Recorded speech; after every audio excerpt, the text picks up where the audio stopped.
क्या आप जानते हैं अंतरिक्ष यान अंतरिक्ष में कैसे जाते हैं और वापस धरती पर आते हैं?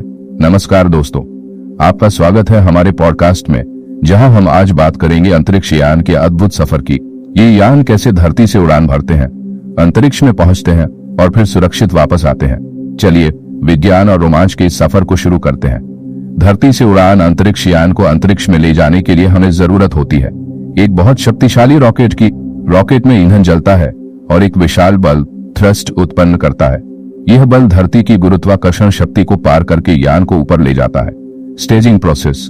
रॉकेट में अलग अलग चरण स्टेज होते हैं। जब एक स्टेज का ईंधन खत्म हो जाता है तो वह हिस्सा रॉकेट से अलग हो जाता है ताकि अगला स्टेज चालू हो सके। रॉकेट को धरती की वायुमंडल से बाहर निकलने के लिए 2 किलोमीटर पर सेकंड की गति चाहिए, जिसे हम एस्केप वेलोसिटी कहते हैं। रॉकेट में उत्पन्न बल से एस्केप वेलोसिटी को प्राप्त करके रॉकेट पृथ्वी के गुरुत्वाकर्षण क्षेत्र को पार करके अंतरिक्ष में पहुंच जाता है। जब यान अंतरिक्ष में पहुंचता है तो वहां माइक्रोग्रेविटी होती है।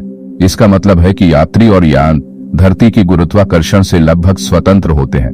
अंतरिक्ष यान को सही दिशा में ले जाने के लिए उसमें जटिल कंप्यूटर सिस्टम और थ्रस्टर्स का इस्तेमाल होता है।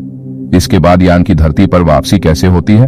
अंतरिक्ष से वापस आना भी उतना ही चुनौतीपूर्ण है जितना वहां जाना। Re entry process. जब यान धरती के वायुमंडल में प्रवेश करता है तो तेज गति के कारण अत्यधिक घर्षण होता है। यह घर्षण यान को गर्म कर देता है। इस गर्मी से बचने के लिए यान में हीट शील्ड लगी होती है। अंतरिक्ष यान धरती की तरफ आते हैं तो उनकी गति बहुत तेज रहती है। अंतरिक्ष यान को धीमा करने के लिए पैराशूट का इस्तेमाल किया जाता है। यह यान को धीरे धीरे नीचे लाने में मदद करता है। कुछ यान समुद्र में उतरते हैं जबकि कुछ विशेष स्थानों पर धरती पर लैंड करते हैं। अंतरिक्ष यान का यह सफर न केवल विज्ञान की उपलब्धि है बल्कि यह हमें ब्रह्मांड को समझने और नई खोज करने का मौका देता है। हर मिशन हमें इंसान की क्षमताओं और संभावनाओं की सीमा से आगे ले जाता है। तो दोस्तों, यह था अंतरिक्ष यान के रोमांचक सफर का सफरनामा। उम्मीद है कि आपको यह एपिसोड पसंद आया होगा।